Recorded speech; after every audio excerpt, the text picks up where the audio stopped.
I had 30K in revenue before I ever had a website or domain or anything. This could definitely be a $300,000 to $400,000 company here. It could be 5, 6, 700,000, no doubt. How much of what we said did you go out and implement and it worked? And how much of what we said was it like, yeah, this didn't work. I had to go out and find customers this way. I'm not joking. Word for word, I had pretty much written down the exact text to send, the exact softwares to try it out. There's pretty much no risk in my day-to-day. That's amazing. I work with the same contractors who continue giving me same sub jobs all the time. So my marketing spend is almost zero. And this wasn't going to hurt me. So I was like, I'm going to try this today. Yeah, Tyler, I just want to hear what your story is. Specifically, like what made you want to quit your B2B sales job and do this? And how has it been going so far? Yeah. So yeah, that's a great question. So yeah, I graduated from college about 4 years ago. I have been in B2B sales since. Have been looking throughout that time to get entrepreneurship in some way. You know, classic, I read Buy Then Build, and I was like, I'm going to buy a business. And I had $0 in my bank account. So that, slowly crashed down reality wise, and then looked into some service franchises. And there's a lot of moments of cold feet. I heard the idea about a stump grinding business from your podcast originally. I've documented this on Twitter a few times, but something clicked there. I'm not really sure why. I was on a tree crew in high school. I'd ground like a stump or two, a handle grinder at the time. Never used a machine like what I use now, but yeah, you kind of put it in a perspective. I was like, oh, that's kind of just B2B sales. I know how to do that. And grinding stumps is not that complicated. Like maybe we can just give it a shot and see what happens. And yeah, it's slowly, I did not plan on ever quitting my job with stump grinding. I was like, this will help me save more cash. And it slowly progressed from there. So you've always been a grinder. Always. Tyler the Grinder. That's what they call him. He's been grinding since college, Chris. You didn't know that? Yeah, I do now. When did we have that conversation, Chris? July 11th. I found the episode just so I had it for my notes. You know what I mean? When I heard it, because I heard it the day it came out. And then August 3rd is when I did my first 3 jobs from July 11th. Funny enough, Chris, you were in Utah when we recorded that episode, weren't you? Mm-hmm. Mm-hmm. It was serendipitous. That's perfect. I don't really remember the whole conversation. What was it about stump grinding that you're like, this is like B2B sales? Because I don't think stump grinding is like B2B sales, but it is B2B sales. This is literally a B2B sales business. 95% of my revenue is what's the differentiator? Reoccurring. So it's not recurring, but I work with the same contractors who continue giving me same sub jobs all the time. So my marketing spend is almost zero. So I build a relationship up front with a company that doesn't have a grinder. They either rent or, they have an old one that's just not great. And it just makes more sense to have someone else do it. Either they don't love their sub currently or they're tired of renting, and we build that relationship slowly. And then now, I just make sure I answer my phone and get back to text really fast, put it on the calendar and get it done. So these aren't residential clients. The majority of your clients are like what? Apartment complexes, businesses. Let me interrupt you, Nick. Let's start a stump grinding business that only goes through tree trimming crews because they're outsourcing their stump grinding to other people.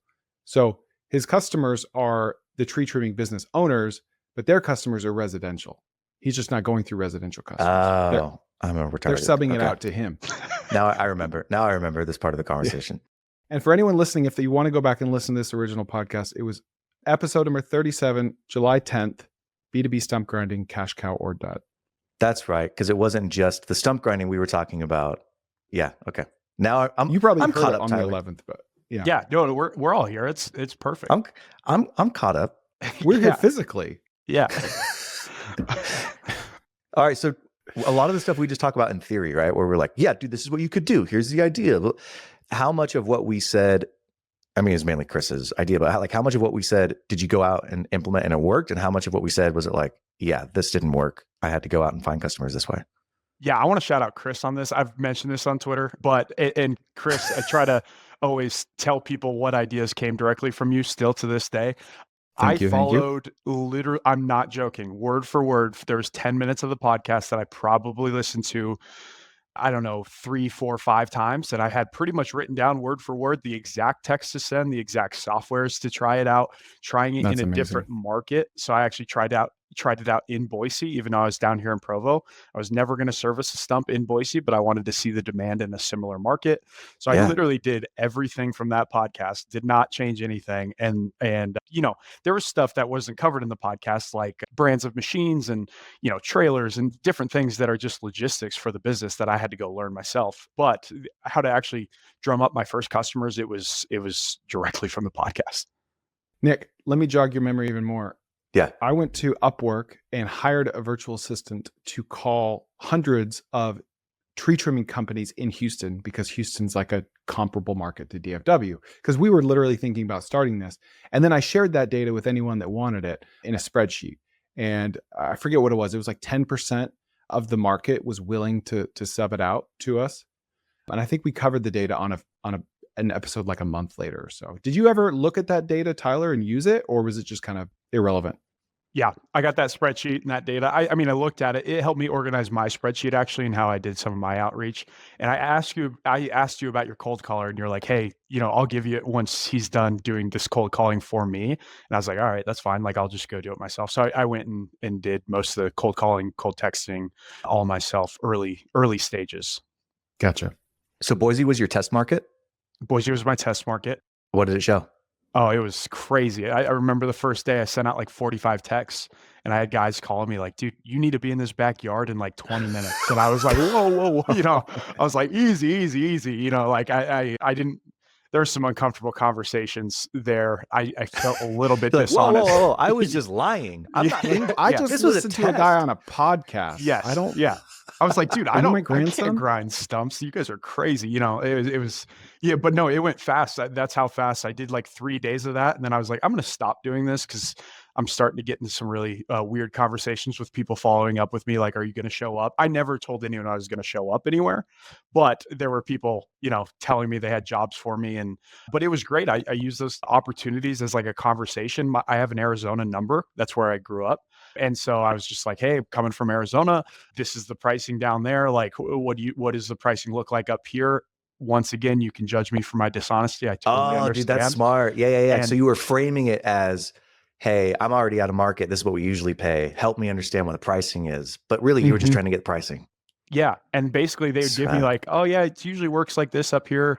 And I was like, "Okay," took a ton of notes, and then I was like, "I'm sure it probably works pretty similar in Provo and Salt Lake." If people can't see Chris's face, but right now, hearing Tyler talk about, it's like, I didn't lie to anybody outright, and like just how uncomfortable he was having those conversations. Chris looks like James Franco in the meme where he's looking over, he has a noose around his neck, and he looks over at the guy and he goes, "First time." First time. Yeah, that's how Chris looks right now to Tyler. I've had so many awkward conversations. That's all I do is just send out text to hundreds of people to validate things or not. And then it's like, oh my gosh, next thing I know, there's a 80-foot Santa Claus in my front yard. Yep. Yeah, that's a true story. First time, dude. Okay, so Boise was like, oh my gosh, yep, it's here, it's a thing. Yeah. I'm gonna now do this. Where are you? You're in Provo? I'm in Provo. Yeah. I'm sorry, Provo. I believe that's how it's pronounced, Provo, correct? yeah. Provo. Yeah. Yeah, exactly. Yeah, no, that's exactly how it went. I brought the same idea down. I actually kind of wished that early on, I was like, I wish I was in Boise because I got a little bit better and like more opportunities in Boise than I did in my area. If only you knew somebody in Boise. Yeah, I wasn't really willing to pick up and move everything right then. But no, it still worked out great. I found my first 2 to 3 contractors are guys that give me a ton of work still to this day.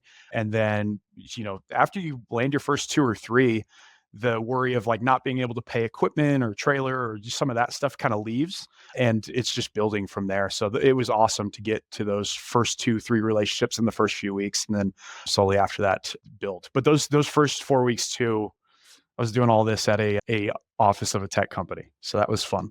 Well, next month, it'll be a year since I started this podcast. I've had over 100 interviews. It's been a ton of fun, but I promised my wife at some point I would decide whether or not this was going to be a business or we would just continue to pay for it out of our pocket. And I'm exploring monetization, to be honest with you. There's not a ton of costs, but I do want to figure out a way to cover the editing and the packaging and the promotion costs of putting this podcast together. So I am looking for sponsors. I don't know what that looks like. If you've enjoyed this podcast and you've ever found some value and you want to sponsor, reach out to me, nick@cofounders.com, and let's get back into it. Are you just renting a grinder and then going out and doing these jobs, or did you buy one? I rented for the first month. I found a dealership that was about to pull a new machine out of their new like sales into their rental fleet. And they said, hey, you can rent this for the month. If if you decide to buy it, we'll just roll the rental price into the buy price, which was an awesome win-win for everyone. So did you never end up doing any jobs in Boise? You just used that to test? Yeah, I never traveled to Boise at all. So yeah, it was just a test market. It's not surprising to me that their outreach fared better in Boise, just because I feel like Provo is the most competitive market in the world for anything. You've got like 80,000 return missionaries that have been rejected 1,000,000 times each, and they're just so ready to launch a business. Like, Yeah, you said everything's oversaturated. it's not surprising, or it is surprising Provo. that Boise? It's not surprising that Yeah. you had better luck in Boise, because Provo is like the worst for launching stuff. If you can make something work in Provo, mark my words, you can make it work anywhere. If you can make it here, kid, you can make it anywhere. Freaking New York Well, City. I mean, Nick, like on one hand, you have all these enterprising return missionary business owners. And then on the other hand, you have a bunch of people like me that are like, oh, okay, your price is $3.50. Well, you do 14 cents. You know, like what? Yeah, the combination of The those two cheapest is people not in good. the world We looked at Provo. Remember, we did it with for tree trimming. What's his name? Yeah, for tree trimming, and we were like, oh man, it is hyper competitive out here in Provo. What was the time? So you listened to it on the 11th, let's say July 11th. What's the timeline here between July 11th and like your first booked job? Like when did you start doing the testing in Boise? When did you start looking in Provo? And then when did you have your first booked job? So I listened to it July 11th. I think I sent my first batch of texts July 12th. As fast as that outscraper thing happened, Bias for action. I just went. And the cool thing about this, I have not always been like this. I just want to like kind of play both sides of this a little bit in that like there was a direct way to go test this in a different market, and this wasn't going to hurt me. So I was like, I'm going to try this today. And so July 12th, I think I sent my first text. By the end of that week, I was like, this has some legs to it. Like I started going into dealerships and talking about, or, learning about brands of stump grinder. I also emailed probably 50 owners of stump grinding companies in different states, just like a quick, like, can I interview you? Can I ask you a few Interesting. questions? That actually worked well for me, really well. People are open with their time, especially these stump grinders. They were awesome and kind of got me up to speed really fast on brands and stuff. But yeah, anyways, and then I had my first book job August 3rd. So I remember 2 jobs that were 4 stumps. One job was 3 stumps and the other job was 1 stump on August 3rd. That was a Saturday. And it was electric. It was awesome. Any like horror stories, like any just embarrassing stories? You screwed something up or something broke? Yeah, not on the day one, but absolutely. Yeah. I had one at a townhome complex. It was for an HOA and there's roots running everywhere. And at the last second, the tree guy was like, dude, I need you to get every single root out. And I was like, okay, we can do that. But like, we're going to hit a sprinkler line somewhere. And he's like, that's fine. Like, let's just do it. We'll fix it. Yeah. What I are was you like, all right, talking whatever, about? dude. Yeah. And this is my first time working with him too. So I'm young and dumb and whatever. And we go hit the sprinkler line. It's right next. I can't make this up. This is a summer day in Utah, right next to a window of a townhome. The sprinkler starts like the highest pressure water you've ever seen starts coming through this person's window. No, it's the fine. window is open. It's fine. The window is open. I basically break into their house. I like slam. They don't come in 2 seconds. I open. I was like, hey, is anyone home? Because I do not want to flood their whole living room. Finally, they come downstairs. We shut the window. We finally figure out where the sprinkler turnoff is because HOAs are weird. It was like at the front of the property. And then he was like, oh yeah, you're going to be on the hook for this, by the way. So I didn't make $1 off that job, which was Cool. a nightmare. Oh my God. A nightmare. But yeah, I mean, a few things like that, but overall, what you do as a stump grinder, as long as you call in like utility locates, it's pretty simple. Was that Derek Sorensen? It was Derek Sorensen, wasn't it? Freaking brother Sorensen. It was Braden Christensen. Was it Braden Oh, Christensen? my Gosh, dang Yeah, it, dude. yeah. No, yeah. It was, Joseph something. Yeah. No, 100%. Oh, any other stories like that? Yeah. There was one where they wanted me to fit through like a gap between 2 sheds. And then there was a electric line running to the back shed. It was a private electric line. I saw it. I Oh knew my it was gosh. there. I'm an That'll idiot. kill you. I was just like, dude, I can, do this, whatever. And so I hit it. I couldn't do it. I'm an idiot. And the back shed was the home office for the dad of that family. Didn't know that. And so he comes out, like I hit it, sparks fly everywhere. He comes out just pissed, like so mad, and rightfully so. Like that was completely on me. Flip. Yeah. Brother Yeah, elder. exactly. What the frick is happening? And then I was like, yeah, I'm sorry I hit this, and I had to pay for that one too.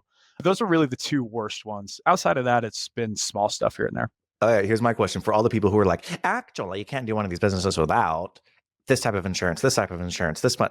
When did you actually get insurance? Right away. I did do Oh, that you did? right Okay. away. Yes. Yes. I have. This one felt a little bit different. It didn't feel like I was, I don't know, running a fast and cleaning break company. things. Good, Yeah. good. Yeah. This one I felt like I was like, I could actually probably do some damage somewhere. Yeah. And so I got insurance And right you away. did. Both those things I paid out of pocket, but No, I yeah, did that makes sense. have insurance. Yeah. Can you give me an idea? So August was your first month. You've quit your job? Like you're not working, you're grinding full time? I quit my job September 1st. Yeah. Oh my So- gosh, dude. Woo. So tell me, what's your revenue been? Just hit me August, September, October, November, if you can.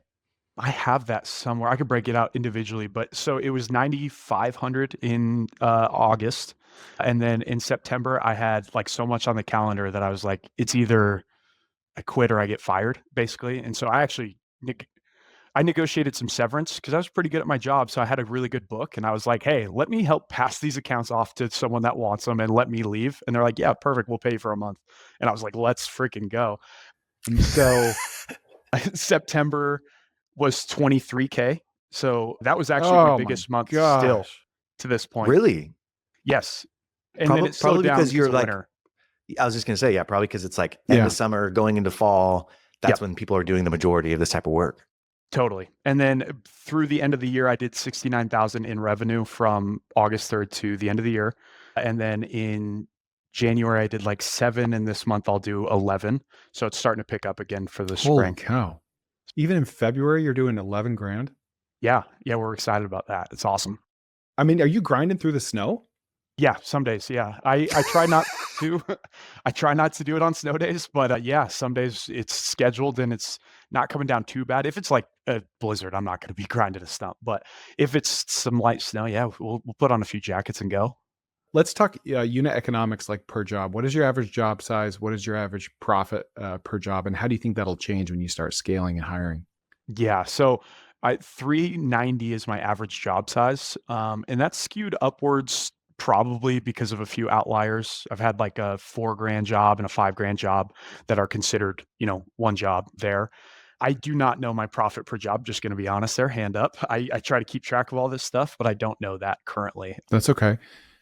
I mean, rough ballpark, like based on what you're like, because you own the thing now. You said there's no rental cost. You've got gas, your own time. I have to think your costs aren't that much. No, not at all. Directly, like my stump grinding payments, $990. I pay $175 for my trailer, and then I pay like $450 for my truck. I park it at a storage facility for, $150, and then I have $450 of insurance monthly. So like total, you're talking like $2,000 to $2,500 of overhead, and I make that like I do $1,500 days routinely in the summer. And I mean, that's paying down your assets too, most of it. Like, Right. Yeah, geez. that's a good question. How much did the stump grinder cost? Stump grinder was $55,000. So And so you're on payments, right? You didn't pay out of Yeah. pocket, I'm assuming. yeah, I had to put 20% down on that. Everything else I was zero down on the That's what I was trailer just and going to the ask. truck. How did you finance it? There's some awesome companies that will do startup loans for heavy equipment where they still lend it to your company with your personal credit is weighted in there, and they kind of screw you with interest rates. But hey, I mean, I was in the game, Yeah, exactly. and my business credit started growing, so I actually was able to get like a business credit card pretty fast because of that. So like what's the term of the loan? How long over how's it amortized? What's your monthly payment? 5-year loan, $990 payment. I put like $12,000 down because I had to put like Dang. 20% down. So Okay. Yeah. Dude, I was just doing the math as you were talking, and I'm like, all right, you said month 1, 9,500, month 2, 23,000. And then you did 69,000 total between August and December. So you averaged about $12,000 a month for the rest of the year. And then you said January and February, you've done about 11,000 a month. about, yeah, just about across the two. What was your job before? I was a SaaS sales rep, if you will. So selling reoccurring SaaS products. So you're probably making more money than this, but you're like back of the envelope, you're taking home at least $9,000 a month. Yeah. What's so funny is because a lot of, personal expenses are rolled up into a lot of the things that I do for business, like I am going to be very interested to see after the end of a full year with a lot of those upfront costs already handled. Like, I think I can make more if I was going to be the one grinding all year this year, which I want to hire eventually, but right now it's just shoveling cash away. I actually think you'd be surprised how fast you could hit the mark of like a good W-2 if you're just willing to like be out there and just do a lot of hard work. Well, that was going to be my question. 23,000 in September was a good month. You're coming into the months where in this, spring and summer, well, you'll probably have big months again. What's your plan to be able to do, 23, if not more than that a month? So a few things. The first one was the beautiful thing about being a sub and the last person to talk to the customer is I've actually gotten a lot of reviews without ever spending a dollar in marketing because I leave and I'm like, hey, this is I have a little card, that you put on the back of their phone and it pulls up my review link there. I'm like, hey, I work with Name the Tree Company all the time. Like I do all their stumps for them. I'm a new company. Like I'm here in Provo. I'm working hard. Like, could I get a review? So I have 55 5-star reviews. We're starting to get a little bit more organic traffic directly from the customer and starting to rank a little bit better for stump grinding specifically. And then building more and more tree relationships. It's the biggest thing I could do. One tree relationship can give me anywhere from $5,000 on the year to like 20, 30 grand on the year of revenue. Jeez. So it's just important that I build those as strong as I can, do anything I can to land my first job for that tree company, and then do everything I can to, be reoccurring for them. So you're not being super strict about like, I'm only B2B. Like you would love both. Yes, absolutely. Are your subs or your crews that are referring you, are they cool with that? Have you talked to them about that? Or are you just kind of leaving business cards on the sly? The review part, is that what you're talking about? Yeah. Or like, do they care that you're talking to the customer directly? Probably not, because you're not competing with them, right? They love it because I send them a message like, "Hey, just got done at Sally's." Like she's super stoked on how it all went, and like in their head they're like, "Oh, great, yeah, they love us." So I always leave that little text after, and it's a loud machine, so I always just knock, and I'm pretty personable. So in their head, it's still the tree company doing the service. You know what I mean? That's the only person they've communicated with. So I don't think my guys mind it too much. What about unit economics between you and the tree trimming company? Like, what are they charging? What are they paying you? Yeah. Usually, so I price everything by a measurement of diameter of the stump. So if you take the widest diameter of the stump, you times it by $7 an inch is what I charge usually. I'll go above and below that just depending on a few things. But a lot of tree companies will charge a customer anywhere from like $8 to $12 an inch. Mhm. And they'll keep the part up top. Early on, I was giving percentages of that $7 an inch back to the tree company, but then Mm. I've been so good for the tree companies that I've worked for, like so reliable, that recently I've just been like, "Hey, $7 an inch is my price. If you wanna take a cut, just charge, upcharge, but I need the $7 an inch," and they've all been really cool with that.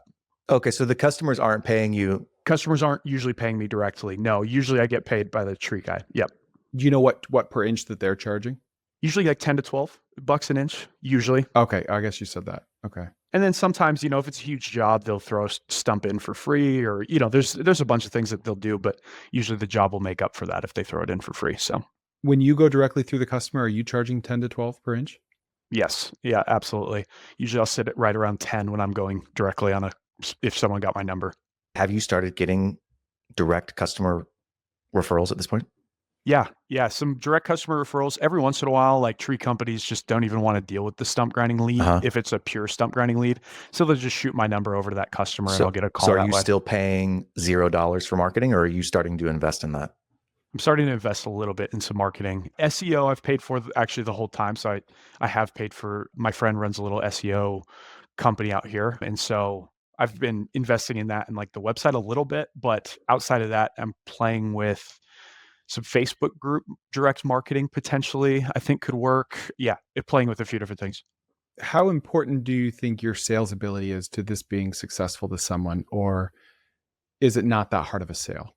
It's not that hard of a sale to the tree company. If they don't like their guy, or they're renting, or their machine just went down, like they just need you. There's been a few times where I'm like, oh, that was me. Like I showed up to their office. They're like, oh yeah, we use this guy and we're really happy with them. And I hang out there for a little bit and talk to them. And by the end, they're like, dude, you know what? Like we actually have a stump for you tomorrow or whatever. And those were times that I used my sales ability, but for the most part, it's a pretty easy sale. Okay. And when it comes to a tree trimming business owner, what type of owner is most likely to use you? Is it someone that owns a machine and it keeps breaking down, someone that rents a machine, someone that's already outsourcing it to your direct competitor? It's a mix between people that have rented and just have never found a guy they liked, and someone that's tired of their sub. And then I'll get called like emergency wise when people's grinders go down a lot. Actually, guys that have told me no in the past, they'll hit my, they'll call me and be like, our grinder's down today. Can you pick this up? So that's great too. How are you doing the marketing? Do you have a CRM? Do you have a Google Sheet? Like, how are you tracking? Oh, this is the tree trimming company I want to target. I followed up with them, this many times. Because you can keep it in your head only so far. And then at a certain point, you got to systematize it. I have a Google Sheet. I haven't put anything into I would love to get a full blown HubSpot built out for myself eventually, because that's always what I used at the tech companies. But currently it's all on a Google Sheet with every text and email recorded that I've sent to these people. I'm starting like some cold email stuff, which has actually worked really well because I don't think Hmm. anyone in the history has marketed stump grinding through cold email to tree contractors. I really think I'm breaking some ground there. And yeah, I don't know. That's worked really well. And what system are you using for job tracking, invoicing, collections, those types of things? Sheets for all of that. I don't use anything else currently. Chris, I mean, this is what we talked about. Like, that's what I love about people like you and Tyler and these businesses. You didn't spend the time to like put up your fancy CRM. You're not Mhm. like, okay, I got to have high level or I got to have Jobber. Oh, this is my invoicing software. Like, no, dude, I got Google Sheets. I've been Yeah. reaching out to people because I went and scraped data and now I have their contact information and you just freaking went. Yeah. Those are all friction to just actually launching the thing. Yeah. I checked the other day actually because someone asked me. I had 30K in revenue before I ever had like a website or domain or anything, which was awesome. Like I was like, oh, that's pretty cool. Wow. That's So you didn't have a website until October? Yeah, till like October. Yeah, exactly. Was it because you were like hesitant? Were you like, I don't want to like commit to this because I don't know if it's my thing yet? Or were you just like too busy to even think about it? Yeah, I was more on the side of like busy. I was like, this is Okay. working. I don't really need more jobs right now. So let's just keep doing what's working and then we'll figure this out once it gets cold. And a lot of that's come since then. All right, now's the part of the show where I feel the most uncomfortable, but my therapist says I need to face my fears. So here we are. I've started a newsletter and I want you to subscribe. And what you're going to get every single week are the aggregated conversations from that week that I have on this podcast with an overview of what their business actually looks like. I'm also going to throw in a review of one or two businesses that are listed for sale. I'll give you my opinion on whether or not the EBITDA multiple is good, or there's customer concentration, or there's red flags or green flags. And then lastly, I'm going to give you one piece of actionable advice every single week on how to buy your first business. So click the link below, subscribe to my newsletter, and let's get back into the show. So your average job is 390. What does that look like? Is it one stump, three stumps? Do they get discounts for multiple stumps? My average job is somewhere between 1 to 2 stumps, somewhere sitting there if you take them all. I did, 20 stumps for a city, and they were all big stumps. That was like a $4,600 job, and, then Mm. you show up for minimums. My minimum is like 150. So anything below a certain size is just 150 bucks. Is there any removal? Like, are you taking anything, or Mm. are you just Mhm. grinding and leaving it? About 70 to 80% of my jobs are grind and go is what we call it. So you grind, you leave it in a nice pile. You tell the customer like, hey, use this in your yard, use this in your mulch beds, use this wherever. It's good stuff. And then the other 20, 30% are like people that need it gone for some reason or the other. And that's why I do have a dump trailer for that reason. I don't have anything else to pick up the mulch besides a shovel and a wheelbarrow. So those jobs are a lot less fun, but I do offer that and usually charge double if I need to do that. Customer never understands why it's double, but it's double because you have to go dump in the middle of the day. It's a lot harder, Mhm. takes a lot longer. It's just it's a lot harder of a job. I wonder if there's any opportunity for that to take the mulch somewhere, right? Like have a relationship with a nursery or somewhere Yeah. that you can sell the mulch to after. I haven't figured out selling the mulch, but I found at least places where I can dump for free at landscape free. yards, Yeah. which has been Okay. nice. It's better, and it's closer than the dump is here. Yeah. So Yeah. Isn't there a company called like Mulch Masters or something that like they're like middleman between tree trimming companies and consumers? yes, They like sell mulch. What are they called? I forgot what they're called. It's I like don't chip remember. drop or something like that. Is Yeah, that that's right? it. That's it. Does Yeah. that not work for you? So chip drop's unique because they're kind of what I have is mixed with dirt, if that makes sense. Oh, okay. Yeah. A tree company is chipping directly into the back of a truck, so Yeah. it's pure wood chips. Mine Yeah. is like a little dirtier. Landscape yards will take them though. Yeah. What now? I'm curious that you said you listened to that 10-minute clip over and over and over. Now we're six months later now. What in that 10-minute clip ended up just not being very relevant or helpful? And what in that 10-minute clip was just like gospel truth is still true today? Yeah, on the top end of like where this could scale to, like I don't want to put a limit on myself, but I think there are some numbers thrown around like this could be a, $3-4 million company. It's hard for me to see that a future of that ever being the case, even if you grow out really smart. It's just there's a lot of other options. People do own their own machines, big companies own their own machines. There's some limit to the market size there. But what was gospel was, grabbing lists from Outscraper, cold texting with a really simple cold text, and then just following up from there. And that's what I did. I added a few like of my own unique flair. After every text I sent, the day after I would just send, hey, just following up on this with like an up arrow. And a lot of people are disorganized with their texts. So they see it just following up on this. They call me instantly because they're like, oh, this guy's trying to give me business. And then I'll have them on the line like, dude, what's up? I'm a stump grinder. And they're like, oh, you could tell they're like, crap, I shouldn't have called this guy. And yeah, and then, but I already have them. And so we built a relationship that way. So I remember that $3 to $4 million number, and that was based on how many tree trimming crews there were in greater DFW, which is like 950, and on getting like 5% of them. And I just Googled like what the greater Provo, Orem, Lehigh metro population is, 733,000. So DFW is almost exactly 10 times more than that. Do you think this could be a $300,000 to $400,000 business? If so, then 3 to 4 million in DFW could still be accurate. There you go. 100%. And to be fair, I do service Salt Lake County too. I service Salt Lake County less than I service Utah County. So together between the two counties, it's like 1.7 million people ish. Jeez. But yeah, no, I think this could definitely be a $300,000 to $400,000 company here for sure. I think it could be 5, 6, 700,000, no doubt. I was just saying like top level. I'm like, I don't know. Maybe it could. Move to Dallas. Yeah, there you go. Exactly. It couldn't be that by yourself, but if you started getting other people to grind for you, Absolutely. then potentially you scale. How do you view this business? Like, do you think this is the business Tyler's going to be doing 5 years from now? Or was this like a cool experiment that is now giving you confidence to become an entrepreneur and do other things? More in the B camp. It will be what I'm doing for the next few years for sure.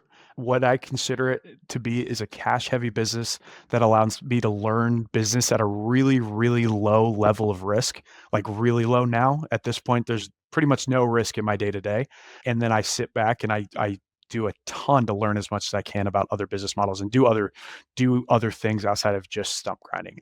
Now, with that being said, though, I do want to push and see where it can go, because what I do at that point where I go pursue something maybe a little bit bigger or that has some bigger TAM to it than stump grinding, what I do in the next few years will decide what I do with this business. Can I try to sell it? Can I try to put my brother in, as the owner operator or as an operator and still take checks from the company?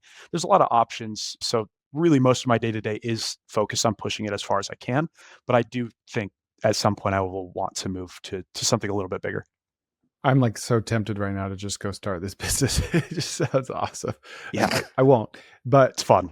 here's my question is, if you were to wave a magic wand and get every single tree trimming business in your market, all 1.7 million people, every tree trimming business owner on the phone, and give them your best shot and then follow up as you do with all of them, what percentage of them do you think you could get as a customer?